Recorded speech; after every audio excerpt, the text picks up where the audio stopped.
The air in the office feels different, doesn't it?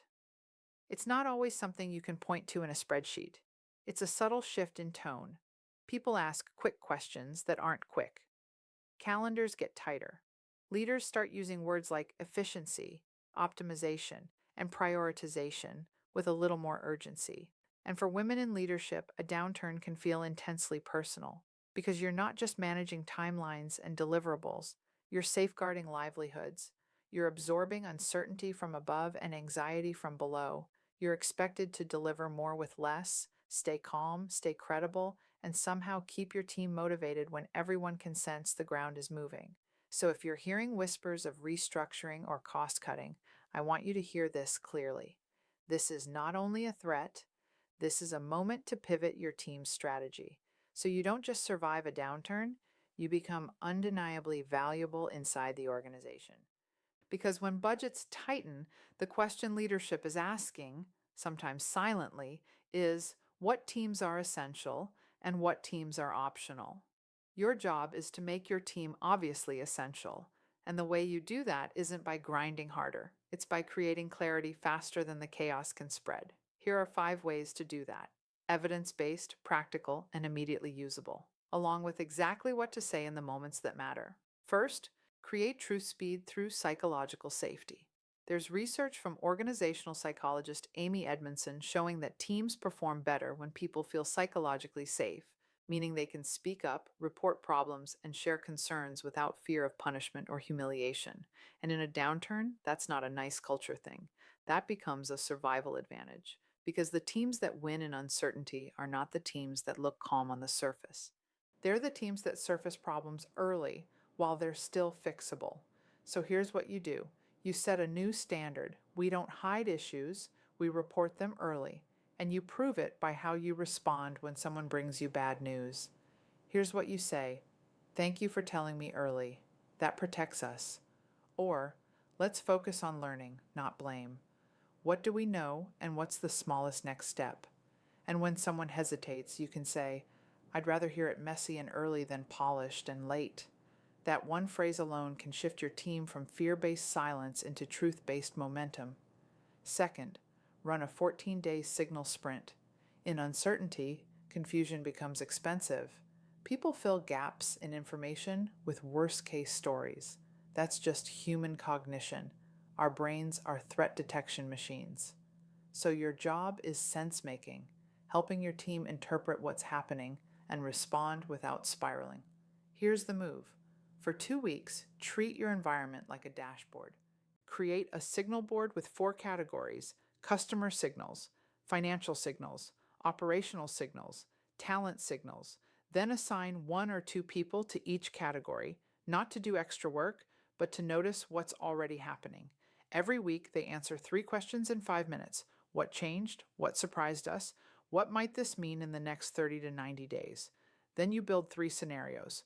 Not 20, 3, most likely, worse than expected, stabilizing, and you attach trigger metrics, leading indicators, not vanity metrics. For example, if call volume rises by 15% with the same staffing, we adjust coverage. If rework increases by 10%, we simplify the workflow. If voluntary turnover spikes, we intervene immediately. And in decision meetings, use this phrase to keep everyone grounded. Let's separate facts, assumptions, and fears, then decide. That's how you pivot your team's strategy without reacting to noise. Third, protect the core and cut the friction strategically. In downturns, organizations love across the board cuts because it looks fair. But fair cuts can destroy the very capabilities that create value. There's research in strategy and innovation about the balance between exploitation, doing what you already do well, and exploration, testing new approaches when conditions shift. In crisis conditions, too much business as usual can make teams brittle. So here's the play: protect what creates value, cut what creates drag, and fund tiny experiments. Start by identifying your core 20%. Ask, what must stay excellent no matter what? What protects revenue, quality, safety, or trust? What would be expensive to rebuild later? Then cut the undebated low value work first. Meetings with no decisions. reports no one reads, approval layers that don't reduce risk, endless FYI emails that drain hours. And when someone pushes back because they will, here's what you say: we're not cutting value, we're cutting friction. Or, if we keep everything, we dilute what matters. What are we willing to stop so we can protect our must win work? Then create one or two micro experiments. 30 days, small scope, clear hypothesis. If we standardize templates, we reduce rework by 15%. If we cross train coverage, we reduce bottlenecks by 25%. If we redesign intake, we cut cycle time by 20%. And then you do the most important part: you kill or scale quickly. No shame, no dragging it out. That's how you pivot your team's strategy like a portfolio manager, not a firefighter. Fourth, narrow priorities with a 3-list reset. Downturns create priority pileup. Everything becomes urgent because leaders fear missing something. But overload doesn't create productivity, it creates errors, resentment, and burnout. And job insecurity research consistently shows that uncertainty harms well being and performance, especially when people feel they lack control and clarity.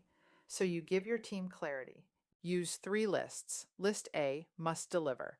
Your top 3 outcomes for the next 60 to 90 days. Outcomes, not tasks. List B, maintain. Things you keep steady but don't expand. List C, pause or stop. The brave list. Then you enforce 2 rules. If it's not on A or B, it's on C. And A cannot exceed 3 outcomes. And when stakeholders try to add more, you do not apologize. You use a boundary statement that sounds like leadership. I can absolutely take that on, and it will displace X. Which should we deprioritize?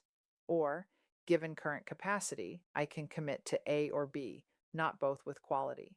That's not pushback, that's strategic leadership. Fifth, make your value visible with an indispensability scorecard. Visibility matters in a downturn, not performative visibility, strategic visibility. And for women leaders, there's a real dynamic that researchers have called the double bind and also the glass cliff, where women are sometimes evaluated more harshly or placed into higher risk roles during unstable times. So you don't just do great work, you make impact legible. Pick 4 metrics your leaders care about: cost trend, cycle time, quality defects or rework, customer experience or retention. Then define 2 quick wins you can deliver in 30 to 45 days and communicate them upward using a tight format: problem, action, result, next. Here's what you say in exec updates. Here's the risk we reduced, the metric shift, and what it prevents. Or, if we invest X resources here, we can achieve Y outcome and reduce Z risk. Or, we're tracking this weekly so we can course correct early. That's how your team moves from being seen as a cost center to being seen as a stabilizing force. Now, let me bring this home. A downturn doesn't require you to become sharper, louder, or more exhausting to be taken seriously. It requires you to become clearer. And it requires you to lead in a way that helps your team feel safe enough to tell the truth, focused enough to deliver outcomes, and agile enough to adapt without burning out. So this week, start simple. Create your signal board. Pick your 3 must-deliver outcomes. Cut 1 low-value meeting. Launch 1 micro-experiment. And write a 1-paragraph update that connects your work to metrics leadership cares about. This is how you pivot your team's strategy and move from at-risk to indispensable, calmly, credibly, and in a way that protects your people. Because reputations aren't built when things are easy. They're built in hard seasons. And you, right now, have the opportunity to become the leader everyone remembers as steady, strategic, and essential when it mattered most. Make sure to like, subscribe, and grab my free leadership workbook, 5 Steps to Communicate with Calm, Clarity, and Confidence at powerofpeacefulness.com. Until next time, take a deep breath, embrace the present moment, and keep walking your path to peace.